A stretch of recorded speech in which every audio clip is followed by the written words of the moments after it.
Title, she said I wasn't enough. I just smiled and walked away.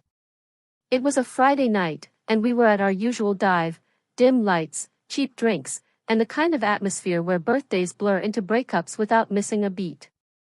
She was wearing my hoodie, the one she always borrowed, but never gave back. She looked good in it, the kind of good that usually meant she wanted something. What I didn't know then was that this would be our final night together. The setup. The evening had settled into that comfortable rhythm of half-finished drinks and lazy conversation. There were 6 of us, close friends or so I thought, all circling around the table in varying degrees of tipsy. Out of nowhere, she cleared her throat, a little too deliberately.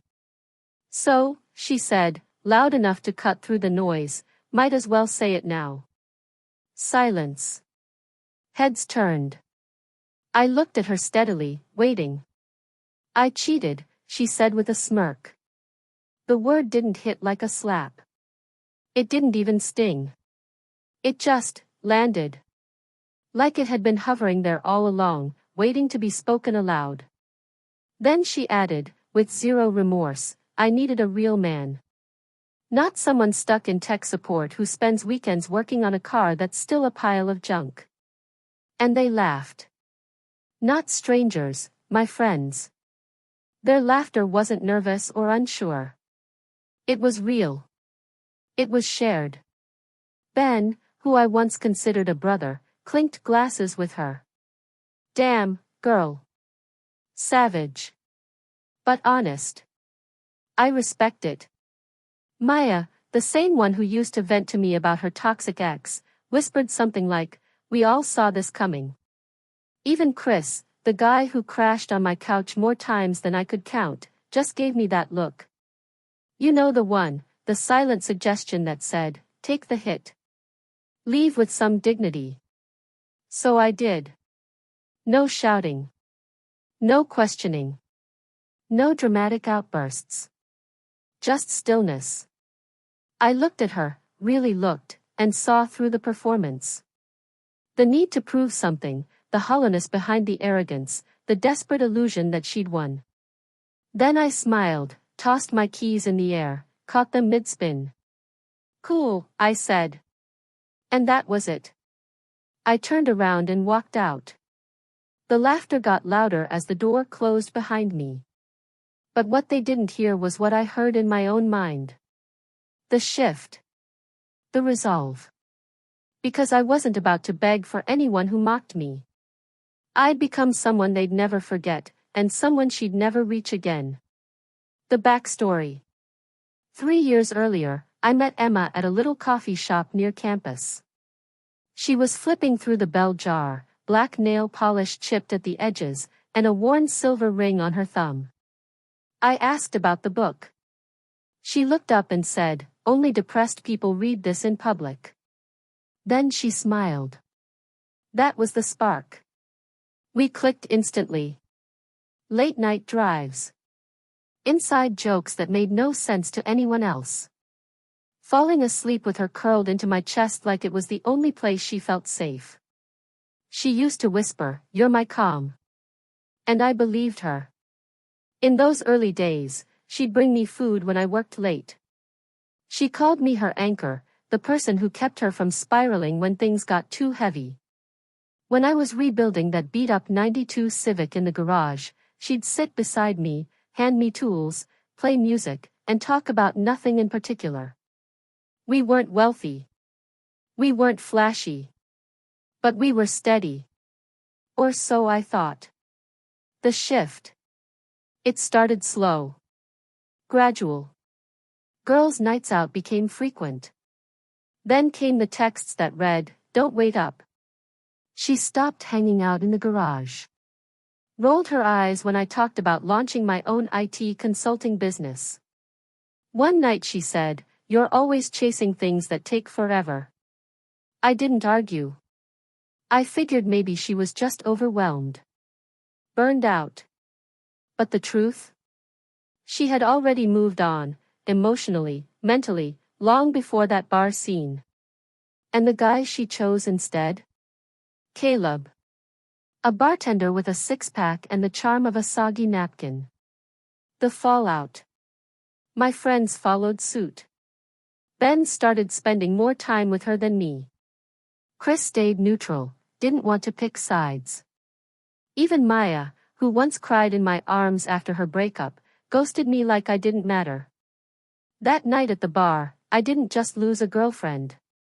I lost the entire group. And yet, I didn't break. I didn't spiral.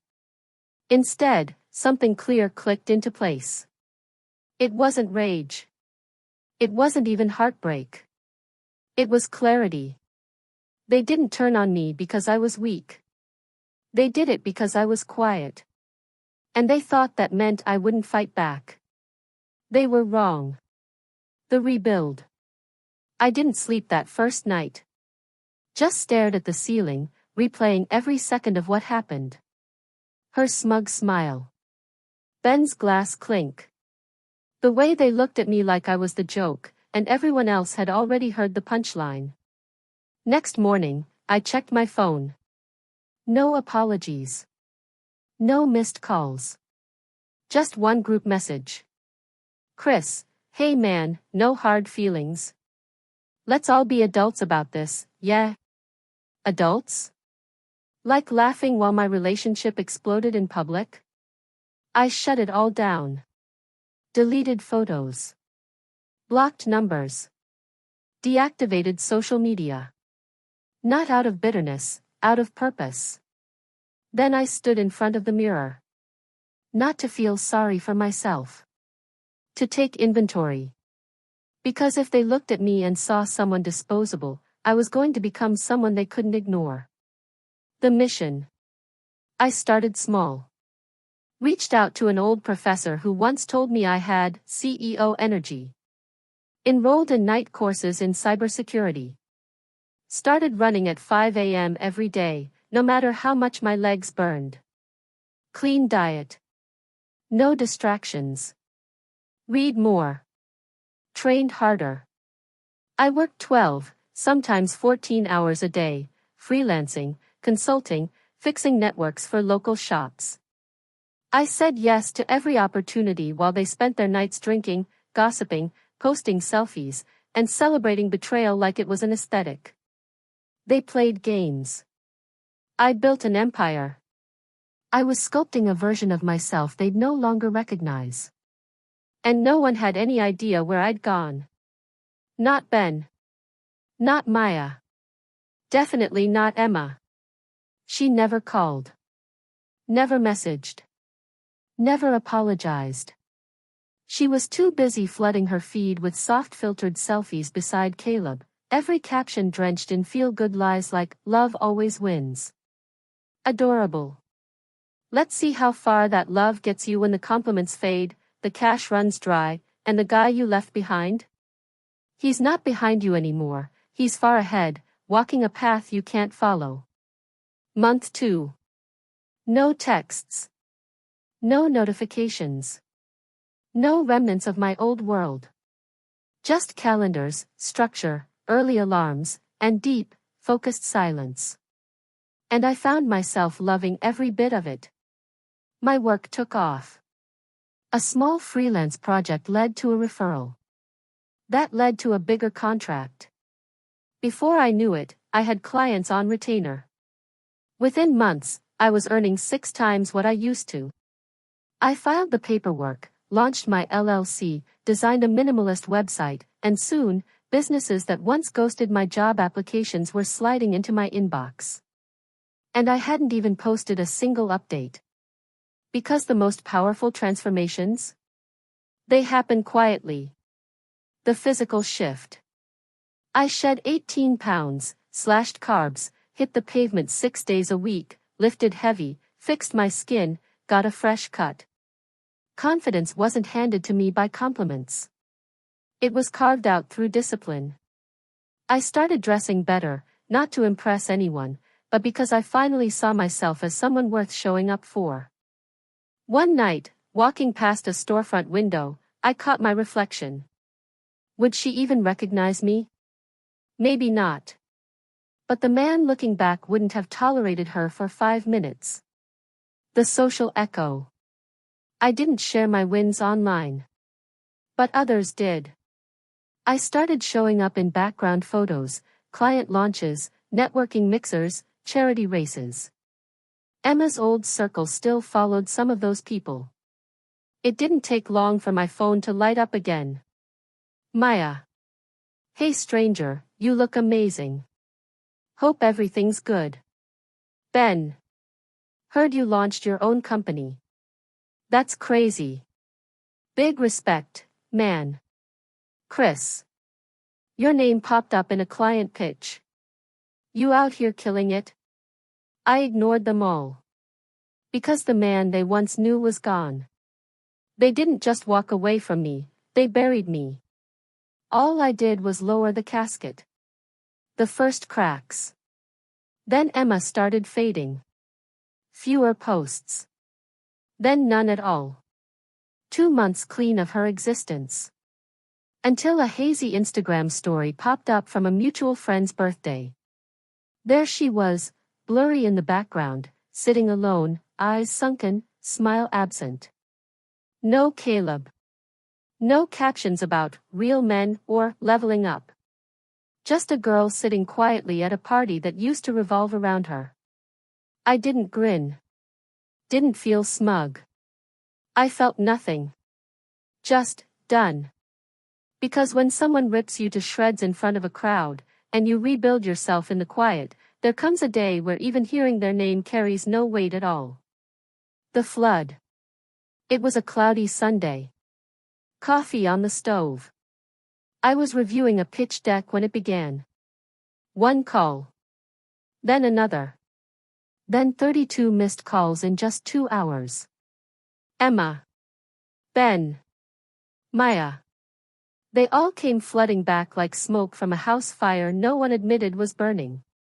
Then came the texts. Emma. I know I'm the last person you want to hear from, but please. Can we talk? Everything's falling apart. I just need 5 minutes. I messed up. You didn't deserve that. I swear I see it now. Ben chimed in. Yo, man. I was wrong. We all were. She told us you weren't treating her right. I believed her. I didn't know. They never do. Not until they're shut out. Not until they're watching the party from the outside. Then Maya. I was a coward. You were always the real one. She's crying on my couch now. Saying you won't reply. Are you okay? I was fine. She wasn't. And the irony? They spent months mistaking my silence for weakness. Now, that same silence was driving them mad. The final message. At midnight, her last message came. Emma. I thought I wanted someone exciting. What I got was someone fake. Caleb cheated. He's gone. He's broke. I'm broke. I miss you. God, I miss you. You were the best thing in my life. Please, just respond. I stared at it for a while. Watched the typing bubble flicker in and out. Then I locked my phone, placed it face down, and went to bed. Because by the time they understand your worth, you're already too far ahead, busy becoming the person they never deserved to meet. The morning after. When I woke, another wall of texts waited for me. Emma. You probably hate me. I understand if you never want to see me again. But please, just say something. I miss who we were. I miss who I was with you. That line. That one hit different. Not the pleading. Not the regret. But who I was with you. Because that's the truth, isn't it? She didn't just lose me. She lost the version of herself that only existed when I believed in her. And that woman? She's gone forever. The reply. I typed back, slow, deliberate, without spite. You didn't just choose someone else. You turned my heartbreak into a spectacle. And when I left, I wasn't just walking away from us.